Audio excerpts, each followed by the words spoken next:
ನಮಸ್ತೆ. ಶ್ರೀಗಂಧದ ಗುಡಿ ಸೀರಿಯಲ್ನ ಇವತ್ತಿನ ಸಂಚಿಕೆಗೆ ಸ್ವಾಗತ. ಇನ್ನು ಯಾರೆಲ್ಲ ನನ್ನ ಚಾನಲ್ಗೆ ಸಬ್ಸ್ಕ್ರೈಬ್ ಆಗಿಲ್ಲ, ಸಬ್ಸ್ಕ್ರೈಬ್ ಮಾಡಿಕೊಂಡು ಸಪೋರ್ಟ್ ಮಾಡಿ. ಒಲ್ಲದ ಮನಸ್ಸಿಂದ ತುಂಬಾ ಭಯದಿಂದ ಚಂದನ ಗೇಟ್ ಒಳಗಡೆ ಎಂಟ್ರಿ ಕೊಡ್ತಾಳೆ. ಅವಳು ನಿಧಾನಕ್ಕೆ ಬರ್ತಾ ಇರೋದನ್ನು ನೋಡಿ ಮಹಿ ಅದಕ್ಕೆ ಬನ್ನಿ ಅಂತ ಕರೀತಾನೆ. ಸರಿ ಆಯಿತು ಅಂತ ಬಾಗಿಲು ಮುಂದೆ ಬಂದು ನಿಂತಾಗ ಹೊರಗಡೆಗೆ ದಿವ್ಯ ಬರ್ತಾಳೆ. ಅವಳು ಬಂದಿದ್ದನ್ನು ನೋಡಿ ಖುಷಿಯಾಗಿ ಅದಕ್ಕೆ ಅಂತ ಹೇಳಿ ಅವ್ರ ಅದಕ್ಕೆನ ತಪ್ಕೊತಾಳೆ. ಅದಾದಮೇಲೆ ಅದಕ್ಕೆ ಹೇಗಿದ್ದೀರಾ ಅಂತ ಕೇಳಿದ್ದಕ್ಕೆ ನಾನು ಚೆನ್ನಾಗಿದ್ದೀನಿ ಚಂದು, ನೀನು ಹೇಗಿದ್ದೀಯಾ ಅಂತ ಕೇಳಿದಾಗ ಹಾಂ ಅದಕ್ಕೆ ಚೆನ್ನಾಗಿದ್ದೀನಿ ಅಂತ ಹೇಳ್ತಾಳೆ. ಸರಿ ಒಳಗಡೆ ಬಾ ಅಂತ ಹೇಳಿದಾಗ ಅದಕ್ಕೆ ಏನೂ ತೊಂದರೆ ಇಲ್ಲ ತಾನೇ, ನನಗೆ ತುಂಬಾ ಭಯ ಆಗ್ತಾ ಇದೆ ಅಂತ ಹೇಳಿದಾಗ ಚಂದು ಇದು ನಿನ್ನ ಮನೆ, ಬಾ ಒಳಗಡೆ ಧೈರ್ಯವಾಗಿ ಅಂತ ಹೇಳ್ತಾರೆ.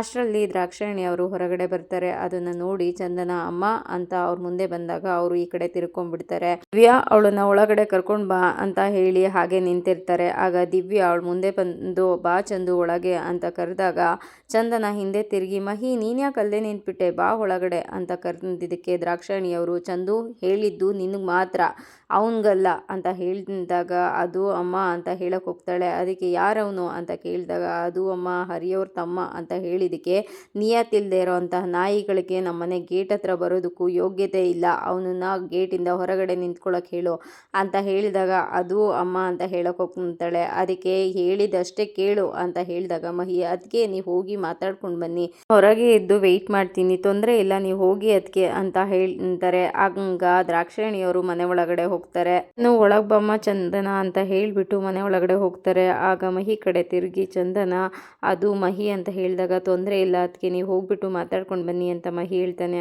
ಅದಕ್ಕೆ ಹುಷಾರು ಮಹಿ ಅಂತ ಹೇಳಿದಾಗ ಸರಿ ಅದಕ್ಕೆ ಅಂತ ಅವನು ಗೇಟಿಂದ ಹೊರಗಡೆ ಬರ್ತಾನೆ. ಮನೆ ಒಳಗಡೆ ಎಂಟ್ರಿ ಕೊಡ್ತಾಳೆ.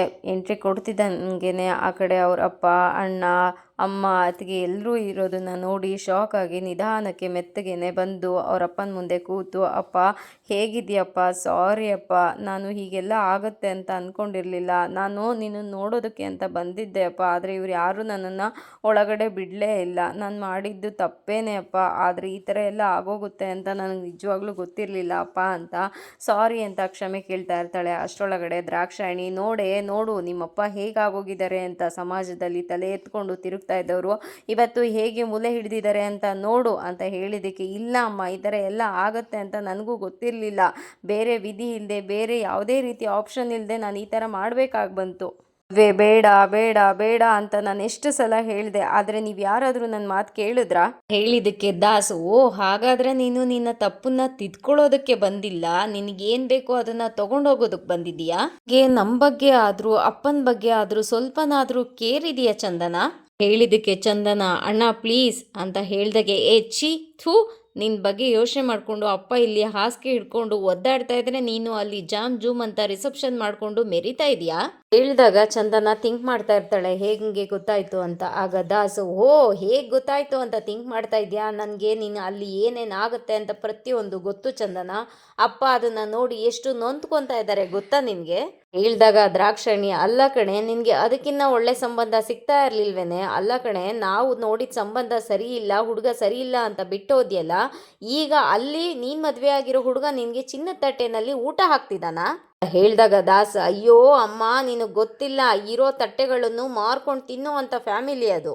ಆಗ ದ್ರಾಕ್ಷಾಯಣಿ ಅಯ್ಯೋ ದೇವ್ರೆ ಅಲ್ಲ ಕಣೆ, ನಮ್ಮನ್ನೆಲ್ಲ ಜೀವಂತವಾಗಿ ಸಮಾಧಿ ಮಾಡಿ ನಮಗೆಲ್ಲ ಮೋಸ ಮಾಡಿ ನೀನೇ ಹೋಗಿ ಪಾತಾಳಕ್ಕೆ ಬಿದ್ದಿದ್ದೀಯಲ್ಲೇ?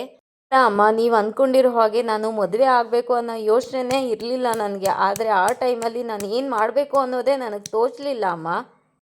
ನೀನೇನು ಚಿಕ್ಕ ಹುಡುಗಿನ? ಪೊಲೀಸ್ ಸ್ಟೇಷನಲ್ಲಿ ನಿಮ್ಮಪ್ಪ ಕರೆದಾಗಲೇ ನೀನು ವಾಪಸ್ ಬಂದಿದ್ದಿದ್ರೆ ನಿನಗೆ ಒಳ್ಳೆ ಹುಡುಗನ ನೋಡಿ ಮದುವೆ ಮಾಡ್ತಾ ಇದ್ವಿ ತಾನೇ? ನನಗೆ ಕೊಡಬೇಕು ಅಂತ ಅಂದ್ಕೊಂಡಿದ್ದ ಜೀವನ ನನಗಿಷ್ಟ ಇರಲಿಲ್ಲ ಅಮ್ಮ. ಇನ್ನು ನೀವು ಅಂದ್ಕೊಂಡಿರೋ ಥರ ನಾನು ಮದುವೆ ಆಗಿ ಸುಖವಾಗಿರೋದಕ್ಕೆ ನಾನು ಬೆಂಗಳೂರಿಗೆ ಹೋಗಲಿಲ್ಲ, ನಾನು ಕೆಲಸ ಟ್ರೈ ಮಾಡ್ತಾ ಇದ್ದೀನಿ, ಆದರೆ ಅದಕ್ಕೆ ಸರ್ಟಿಫಿಕೇಟ್ ಅವಶ್ಯಕತೆ ಇದೆ, ಅದಕ್ಕೇನೆ ನಾನು ಅದಕ್ಕೆ ಫೋನ್ ಮಾಡಿದ್ದು. ಇವಾಗ ನಾನು ನನ್ನ ಸರ್ಟಿಫಿಕೇಟ್ನ ತೊಗೊಂಡು ಹೋಗಿ ಕೆಲಸಕ್ಕೆ ಜಾಯ್ನ್ ಆಗ್ತೀನಿ. ನಾನು ಮುಂಚೆಯಿಂದನೂ ಅದೊಂದೇ ತಾನೇ ನಾನು ನಿಮ್ಮ ಹತ್ರ ಹೇಳ್ಕೊತಾ ಇದ್ದಿದ್ದು.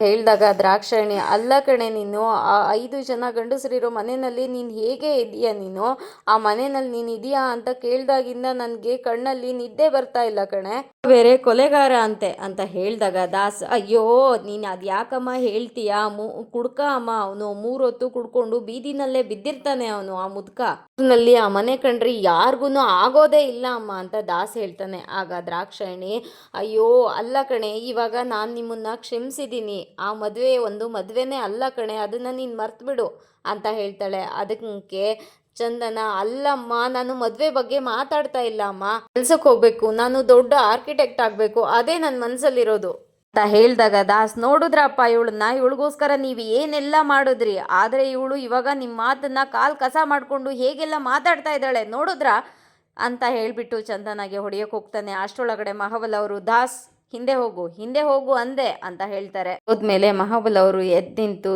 ಈಗೇನು ನೀನು ಕೆಲ್ಸಕ್ಕೆ ಹೋಗಬೇಕು ಅಷ್ಟೇ ತಾನೇ, ಆಯಿತು, ಆದರೆ ಬೆಂಗಳೂರು ಬೇಡ, ಇಲ್ಲೇ ಕೆಲ್ಸಕ್ಕೆ ಹೋಗು, ನಾನು ಅದಕ್ಕೆ ಏನೆಲ್ಲ ವ್ಯವಸ್ಥೆ ಬೇಕೋ ಅದನ್ನು ನಾನು ಮಾಡ್ತೀನಿ ಅಂತ ಹೇಳಿದಾಗ ಚಂದನ, ಇಲ್ಲ ಅಪ್ಪ, ಇಲ್ಲ ಆಗೋದಿಲ್ಲ, ನಾನು ಬೆಂಗಳೂರಿಗೇ ಹೋಗಬೇಕು ಅಂತ ಹೇಳಿದಾಗ ಮಹಾಬಲ ಅವರು, ಓ ಹೌದಾ, ಹಾಗಾದರೆ ನಿನಗೆ ಆ ಡ್ರೈವರ್ ಮನೆಯಲ್ಲಿ ಇದ್ರೇನೆ ಖುಷಿನಾ ಅಂತ ಹೇಳಿದ್ದಕ್ಕೆ, ಅಪ್ಪ ನೀವೇನಂತ ಹೇಳ್ತಾ ಇದ್ದೀರಾ, ನಾನು ಹರಿನಾ ಅಂತ ಮಾತಾಡೋದಕ್ಕೆ ಹೋಗ್ತಾಳೆ. ಅಷ್ಟರೊಳಗಡೆ ಮಧ್ಯದಲ್ಲಿ ಬಂದು, ಮುಚ್ಚೆ ಬಾಯಿ, ಹೇಳಿದ್ನೆ ಎಷ್ಟು ಸಲ ಹೇಳ್ತೀಯಾ ನೀನು, ನಿನಗೆ ಆ ಆರ್ಯನ್ ಅಂತ ಒಳ್ಳೆ ಹುಡುಗ ನಿನಗೆ ಸಿಗಲ್ಲ ಕಣೆ ಅಂತ ಹೇಳಿದಾಗ ಚಂದನಗೆ ಶಾಕ್ ಆಗುತ್ತೆ. ಮಹಾಬಲ ಅವರು, ಅಯ್ಯೋ ಛೇ, ಇವಾಗ ಯಾಕೆ ಹೇಳ್ತಾ ಇದ್ದಾನೆ ಇದನ್ನೆಲ್ಲ ಅಂತ ಥಿಂಕ್ ಮಾಡ್ತಾ ಇರ್ತಾರೆ. ಆಗ ದಾಸ್, ಅಲ್ಲ ಕಣೆ, ಅವರು ನೀನು ಇಷ್ಟೆಲ್ಲ ಮೋಸ ಮಾಡಿದ್ರು ಆರ್ಯ ಅವರು ಆಸ್ಟ್ರೇಲಿಯಾಗೆ ಹೋಗ್ದಾನೆ ನಿನಗೋಸ್ಕರನೇ ಇಲ್ಲೇ ಕಾಯ್ತಾ ಕೂತಿದ್ದಾರೆ, ನೀನು ಗೊತ್ತಾ ಅದು ಅಂತ ಹೇಳಿದಾಗ ಮಹಾಬಲ ಅವರು, ಅಲ್ಲಮ್ಮ ಚಂದನ, ಅದು ಏನಾಯಿತು ಅಂದರೆ ಮಗಳೇ ಅಂತ ಸಾಫ್ಟಾಗಿ ಸಮಾಧಾನ ಮಾಡೋದಕ್ಕೆ ಹೋಗ್ತಾರೆ. ಆಗ ಚಂದನ, ಬೇಡ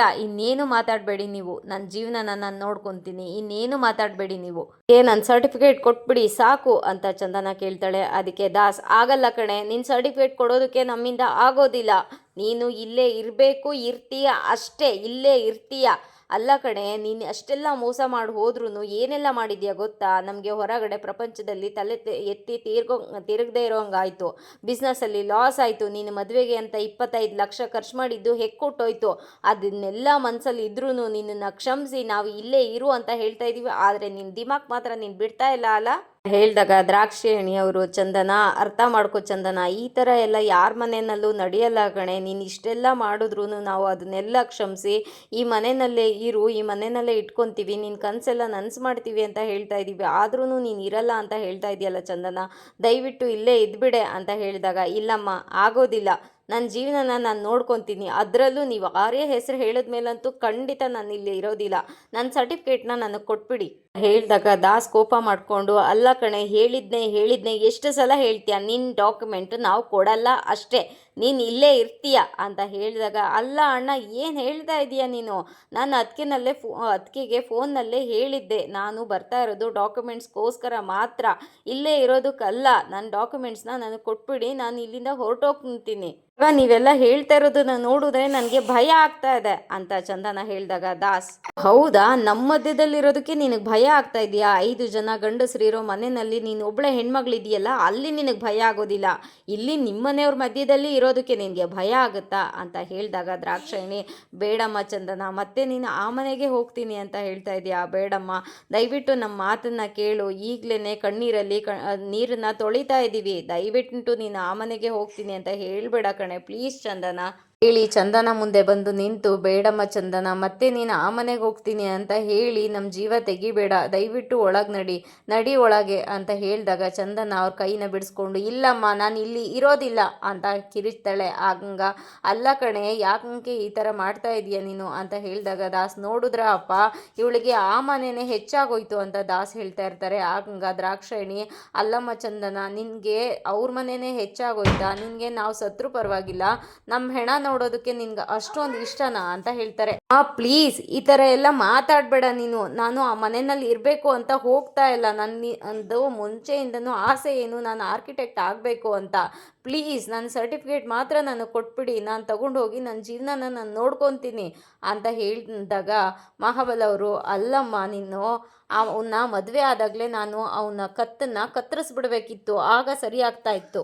ಅವನ ಕತ್ತನ್ನ ತೆಗ್ದಿದ್ದಿದ್ರೆ ನೀನು ಇವತ್ತು ಈ ಥರ ಎಲ್ಲ ಮಾತಾಡ್ತಾ ಇರಲಿಲ್ಲ. ಅಲ್ಲ ಕಣೆ, ನಿನ್ನನ್ನು ಹೆತ್ತ ತಪ್ಪಿಗೆ ನಿನಗೆ ಎಂಥ ಸಂಕಟ ಬರೋ ಹಂಗೆ ಮಾಡಿಬಿಟ್ಟೆ ಅಲ್ಲ ನೀನು. ನಮಗೆ ಇಷ್ಟೊಂದು ಸಂಕಟ ಕೊಡೋದು ಒಳ್ಳೇದಲ್ಲ ಚಂದನ ಅಂತ ಹೇಳಿದ್ದಕ್ಕೆ, ಅಲ್ಲ ಅಪ್ಪ, ಅವತ್ತು ನೀವು ನನ್ನ ಮಾತನ್ನು ಕೇಳಿದ್ದಿದ್ರೆ ನಾನಿವತ್ತು ಮನೆ ಬಿಟ್ಟು ಹೋಗೋ ಪರಿಸ್ಥಿತಿ ಬರ್ತಾನೆ ಇರಲಿಲ್ಲ.